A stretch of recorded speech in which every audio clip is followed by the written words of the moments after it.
എൻ്റെ പ്രിയപ്പെട്ടവരെ, നമ്മൾ ഇന്നത്തെ ദിവസം പഠിക്കുന്നവരുണ്ട്, പഠിപ്പിക്കുന്നവരുണ്ട്, ഓഫീസിൽ പോകുന്നവരുണ്ട്, ഓഫീസിൽ ഇഷ്യൂസ് ഉള്ളവരുണ്ട്, ട്രാൻസ്ഫറിന് വേണ്ടി ശ്രമിക്കുന്നവരുണ്ട്, ട്രാൻസ്ഫർ കിട്ടാതെ വിഷമിക്കുന്നവരുണ്ട്, ഡെപ്യൂട്ടേഷനിൽ പോകുന്നവരുണ്ട്, പോയിട്ട് തിരിച്ചു വരാൻ പറ്റാതിരിക്കുന്നവരുണ്ട്. ഇങ്ങനെ ഒരു തീരുമാനം എടുക്കാൻ പറ്റാത്തവരുണ്ട്. ഇവിടെ നിൽക്കണോ, പുറത്ത് പോകണോ, 5 കൊല്ലത്തേക്ക് ജോലി പുറത്ത് ചെയ്യണോ, അങ്ങനെ തീരുമാനം എടുക്കാൻ പറ്റാത്തവർ ഓർത്ത് ഞാൻ ഈ സമയത്ത് പ്രാർത്ഥിക്കുന്നുണ്ട്.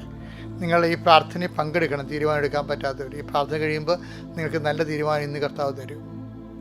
കർത്താവ് നിൻ്റെ വിശുദ്ധ പൗരോഹിത്യത്തെ മഹത്വപ്പെടുത്തണമേ. കർത്താവ് സഭയിലുള്ള സാന്നിധ്യം പ്രകടമാക്കണമേ. എൻ്റെ അമ്മ പരിശുദ്ധമ്മ ദേവമാതാവേ, ഞാൻ ആർക്ക് വേണ്ടിയാണ് ഇപ്പോൾ പ്രാർത്ഥിക്കുന്നത്? ആ ഭവനങ്ങളിലേക്ക് സഞ്ചാരി മാതാവ് സമയത്തിൻ്റെ അധികാരി കടന്നു ചെല്ലണമെന്ന് പ്രാർത്ഥിക്കുന്നു.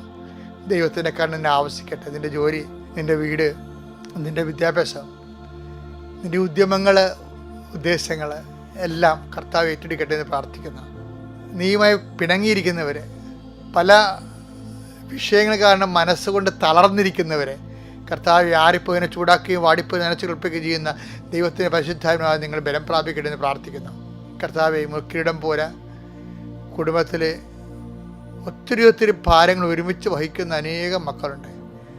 പെങ്ങന്മാരെ കല്യാണം കഴിപ്പിക്കേണ്ട ഭാരങ്ങൾ, അതുപോലെ തന്നെ കഴിച്ചുവിട്ട ഒരു ഭവനത്തിൽ വന്ന് നിൽക്കുന്നവരുടെ ഭാരങ്ങൾ, അവിടുന്ന് വിവാഹം പെശകി വീട്ടിൽ വന്ന് നിൽക്കുന്നവരുടെ ഭാരങ്ങൾ, അത് കാരണം ആ മക്കളുടെ കല്യാണം നടക്കാത്ത അവസ്ഥകൾ, ഇങ്ങനെ എണ്ണിയാലൊരുങ്ങാത്ത സങ്കടങ്ങളുമായി അങ്ങയുടെ മക്കൾ അങ്ങയുടെ ദിവസം കണ്ണീരോടെ നിൽക്കുന്ന കർത്താവേ, ഈ ഒറ്റ പ്രാർത്ഥന കൊണ്ട് ഈ കുടുംബങ്ങളെ നീ ആശീർവദിക്കണം.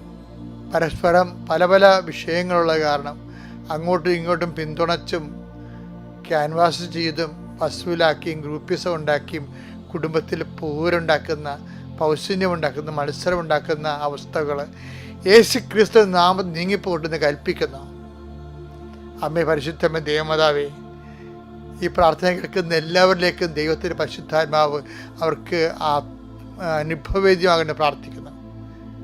കർത്താവെ, കുഞ്ഞുങ്ങളെക്കുറിച്ച് വേദനപ്പെടുന്നവർ, അവരുടെ സ്വഭാവ ദൂഷ്യങ്ങൾ, ഇനി ലീവ് തുടങ്ങാമ്പോഴല്ലോ ഈ കുഞ്ഞുങ്ങളെ എവിടെ കൊണ്ടേ ഒതുക്കുമെന്നറിയാൻ വിഷമിക്കുന്ന മാതാപിതാക്കന്മാരുണ്ട്. പല വിഷയങ്ങളിൽ കുടുങ്ങിക്കിടക്കുന്ന പിള്ളേരുണ്ട്.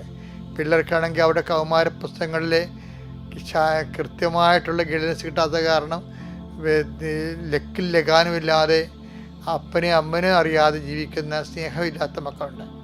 അവരെല്ലാം നീ ആശീർവദിക്കണമെന്ന് പ്രാർത്ഥിക്കുന്നു. കർത്താവെ, ഈ ഒറ്റ ആശീർവാദത്തെ കുഞ്ഞുങ്ങളെ നീ ഏറ്റെടുക്കണമെന്ന് പ്രാർത്ഥിക്കുന്നു.